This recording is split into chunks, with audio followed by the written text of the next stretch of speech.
But in Daniel chapter 1 and verse 8, the Bible says, "But Daniel purposed in his heart that he would not defile himself with the portion of the king's meat, nor with the wine which he drank. Therefore he requested of the prince of the eunuchs that he might not defile himself." Daniel 1 and verse 8. When we consider the word character, it is a word that truly isn't used much in today's society. Character, or the Greek character, is the mental or moral qualities distinctive to an individual. Now, we might use this word, as I have in the Lord's church many, many years. I generally will say I know a lot of characters in the Lord's church. What do I mean by that? Well, you all know exactly what I mean by that. I kind of feel like Gene West. Gene West always said he's going to write a book about all the characters he's met in the Lord's church. He just has to wait for some of them to die before he could do it. But they must not have, because he has passed on and the book was never written. But he had so many stories, especially of... he preached in West Virginia his whole life. And I will say this, there are certainly a lot of characters in West Virginia. But Charles Spurgeon said a good character is the best tombstone. Those who loved you and were helped by you will remember you. Carve your name on hearts, not marble. D.L. Moody said, "If I take care of my character, my reputation will take care of itself." John Morley said, "No man can climb beyond the limitations of his own character." J.C. Watts Jr. said, "Character is doing what's right when nobody's looking." Bob Jones Sr. said, "The test of a man's character is what it takes to stop him." Those are all good quotes about character. Daniel was quite a character and had character. I want to look at 3 qualifications that were given by the king of the entire known world at that time, Nebuchadnezzar. 3 qualifications to pick men of character to use in his palace. In Daniel 1 and verse 3, the Bible says, "And the king spake unto Ashpenaz, the master of the eunuchs, that he should bring certain of the children of Israel, and of the king's seed, and of the princes." You see, Daniel was destined to be a prince, but his plans were interrupted. All right? Does it remind you of anybody else in the Old Testament? There's a number of them. Moses in particular. It's curious to me how many times a life of opulence in the king's house was interrupted, and yet we don't remember kings and princes of old more than men like Moses, Joseph, and Daniel. But Daniel was destined to be a prince, and yet he ends up being a eunuch, serving a foreign king. Through the providence of God, he became great. Think of the providence in the lives of men of the Old Testament, men and women of the Old Testament. Think of the life or the providence of God in Joseph's life. Think of the providence of God. And you could pick someone that we might think is obscure, like Mephibosheth. You remember Mephibosheth in the Old Testament? Here was a boy who was handicapped in some way, but he had a place at David's table. Think of the providence in the life of Paul. I mentioned last week, Paul was used by God long before he became a Christian. He was used by God to get the message to the Gentile world by breaking up all of these groups in Jerusalem and sending the gospel that way. And Paul had nothing, as far as he was concerned, to do with that. That was all the providence of God. But here are the qualifications. Birth, they had to be children of Israel and the king's seed and of the princes. But they also had to be beautiful. Look at Daniel 1 and verse 4. Children in whom was no blemish, but well-favored. You remember that was said of Moses also. And skillful in all wisdom and cunning and knowledge and understanding science, and such as had ability in them to stand in the king's palace, and whom they might teach the learning and the tongue of the Chaldean. The word beauty here means well-favored. Now, when you see an infant, they are beautiful in their own way. I used to say I've never seen an ugly baby.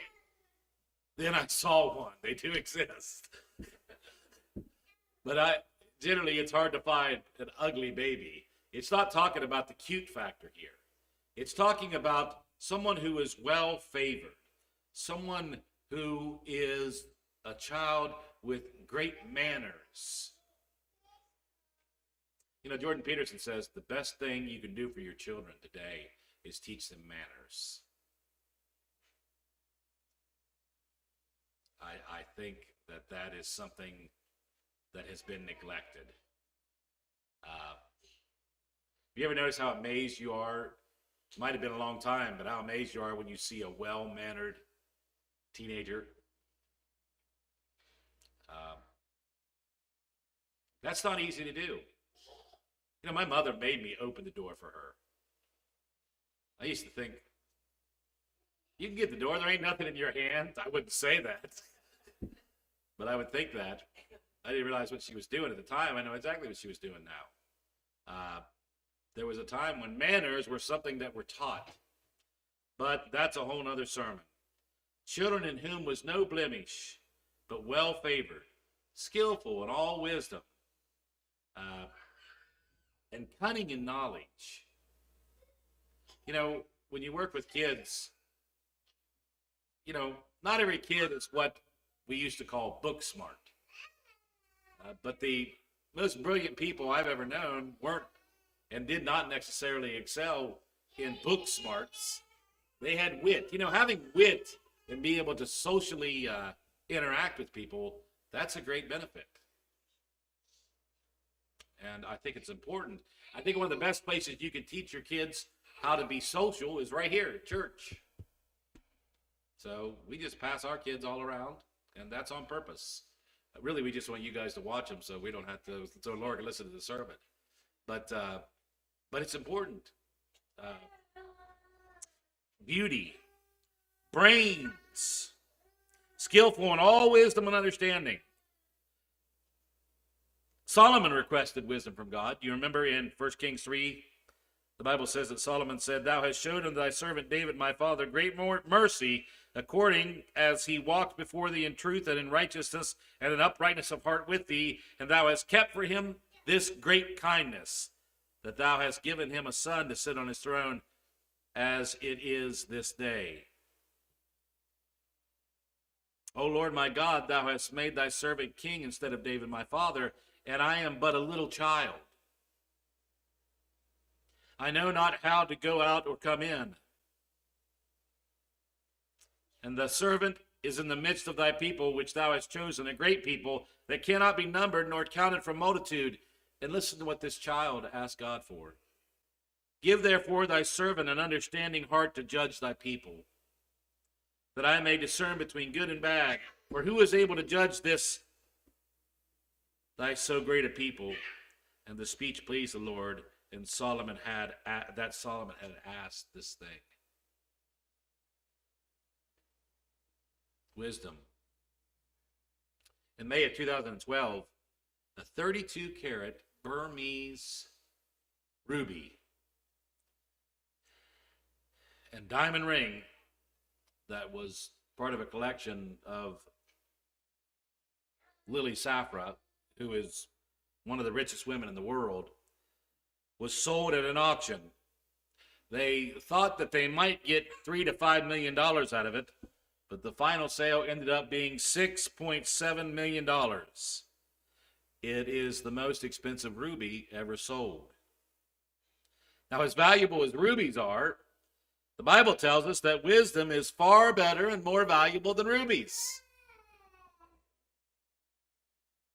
Years ago, I drove Elizabeth and Jocelyn down to the Smithsonian Museum. Laura won't let me go there now, so I haven't been able to get back, but one of these days. And I went there for the sole purpose of seeing one jewel. Can any of you guess which one it was? The Hope Diamond. I had read all about this thing, and I had seen videos on it. I went down there, and I have to tell you, I was underwhelmed. You look at it now, and it doesn't seem, really, it doesn't, there's nothing dynamic about it. But the lure and the history of the Hope Diamond is amazing. You ought to read the story. The story is greater than the actual diamond itself.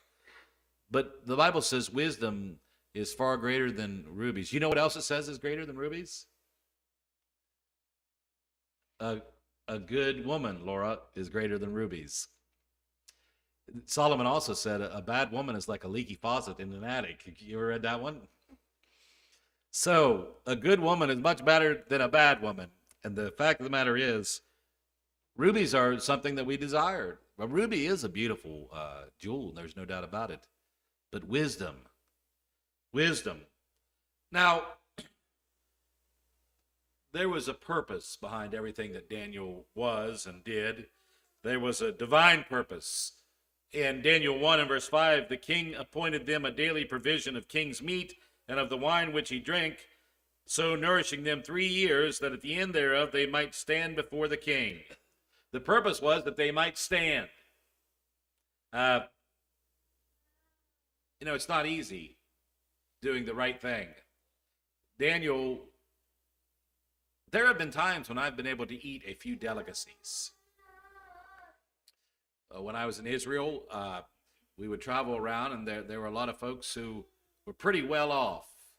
I remember visiting someone who was connected to the embassy that was on the penthouse floor.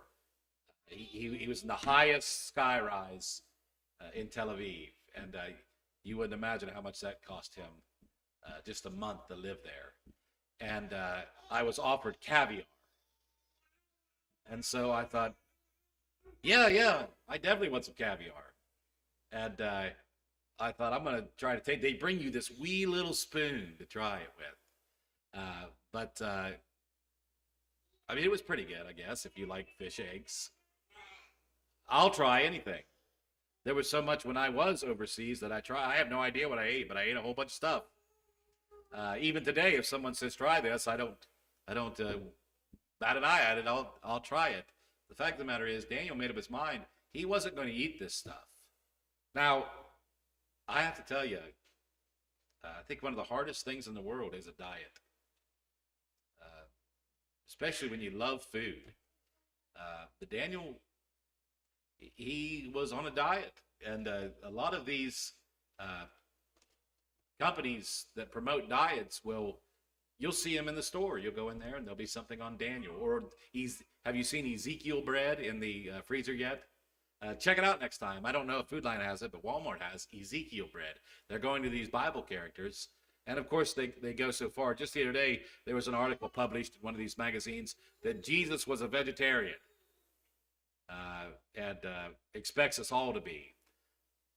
Dan Kessinger, when he was teaching us the book of Genesis, and it came to that part where someone said, were we meant to be vegetarians? He simply pointed at these 2 teeth, said these weren't made for shredding lettuce. But the fact of the matter is, Daniel, there was more to this. Daniel was making a point. Daniel was willing to suffer trials. Someone said a bellbuoy, that's these things you see out in the sea or in lakes, a bellbuoy rings only during storms. The beating of the waves and the wind bring out the music that's within it, and so do trials reveal what is inside a person. And we never know what is inside of us until we're tried. We're talking about precious jewels. In 1799, Conrad Reed, you can look this up on the internet. I was reading it. It's quite a story. Conrad Reed discovered a 17-pound rock while he was fishing in the Little Meadow Creek out west. He didn't know what it was made of, so he brought it home, and his family used it as a doorstop for years. In 1802, John Reed, his father, took it in. Turns out it was the largest chunk of gold that's ever been found. And at that time, it was worth $3,600.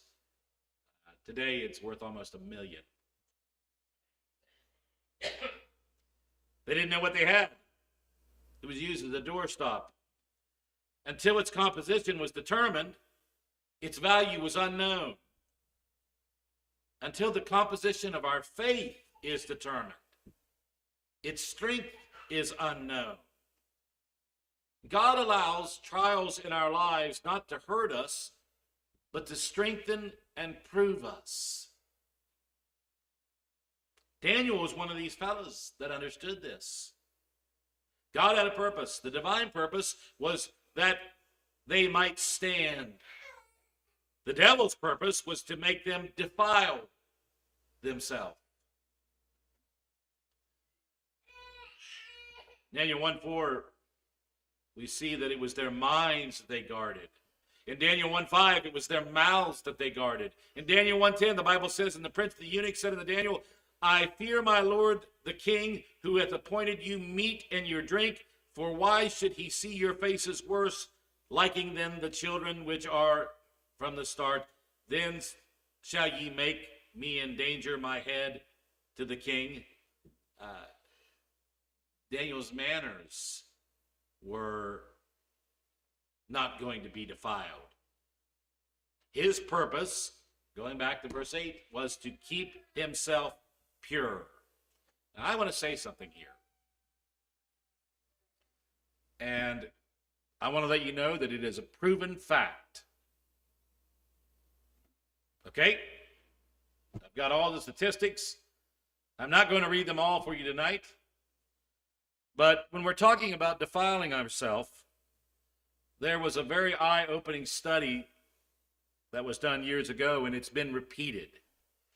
Researchers have found that teenagers who listen to songs with raunchy, suggestive lyrics are more likely to lose their purity than those who do not listen to such songs. In 2001, researchers surveyed 1,461 teenagers between the ages of 12 and 17. Most of the participants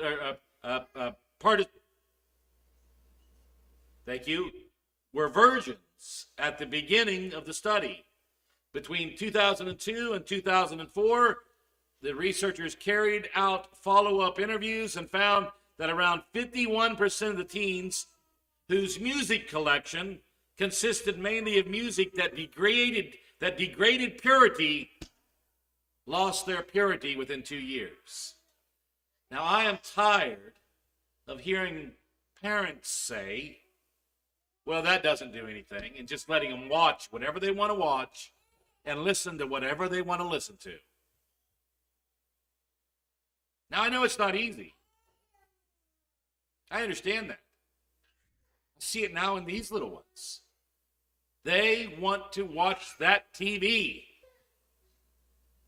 They know there's something on my phone that they want to watch. It's amazing. But we're scared. When I graduated in 1995, I remember reading the statistic. I had seen 70,000 murders on TV by the time I graduated. From the time I was born, I don't remember that day. I've been trying to rack my mind. But from the time I was born to the time I graduated, I had seen 70,000 murders. How many murders? And by the way, I didn't play video games. My generation, we had Atari, and I suppose we got Nintendo later on. But we weren't that generation. How many murders do you think kids see today by the time they graduate? Can that be good for them?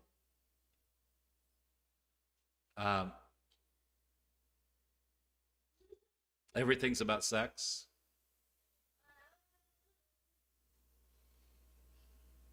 Joslyn makes fun of Laura and I for the shows we watch because they're all old, corny shows.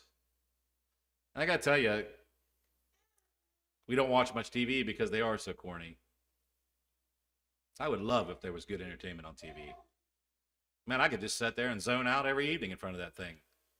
It's just the fact of the matter is there isn't wholesome entertainment.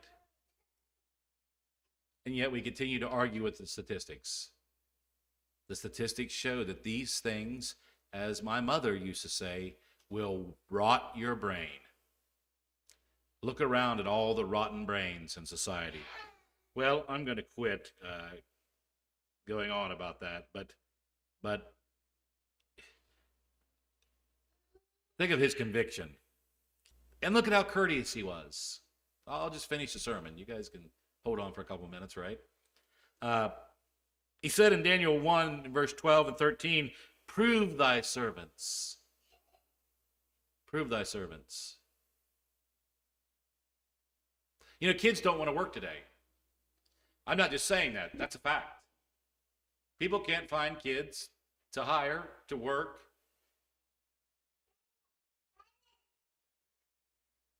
When Elizabeth was born, I knew I was going to get a better job. So I wanted to work for the union, the Rippers Union down in Wheeling. Someone said, there's no way you can get that job. I thought, okay. I remember the guy that did all the hiring. I remember his name. His name was Bo Mox. This has been 30 years ago. Not quite that long. Over 20 years ago. And so I started calling Bo Mox. And I called him every day. Every day, and left a message. I'd leave a message on his answer machine. I'd leave a message with the secretary. And then every Saturday, I'd go in there and sit and wait to talk to him. And he would see me, and I'd say, I'm just going to sit here. Is that okay? And finally, one day, the secretary was shooing me off, and out walks Bo Mox, and he says, are you Josh Hetrick? I said, yes, sir, I am. He said, when can you start work? I said, right now. He knew who I was. Made up my mind.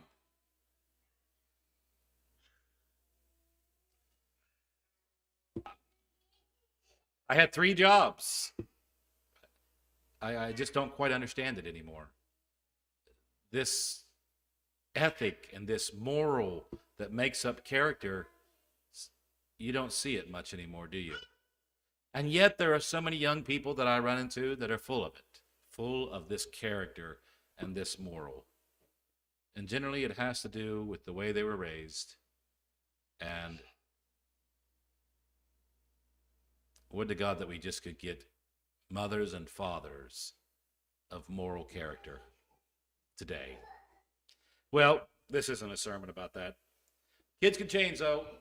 You know that when Leonardo da Vinci was painting his masterpiece, The Last Supper, you know, it took him over 20 years to do that.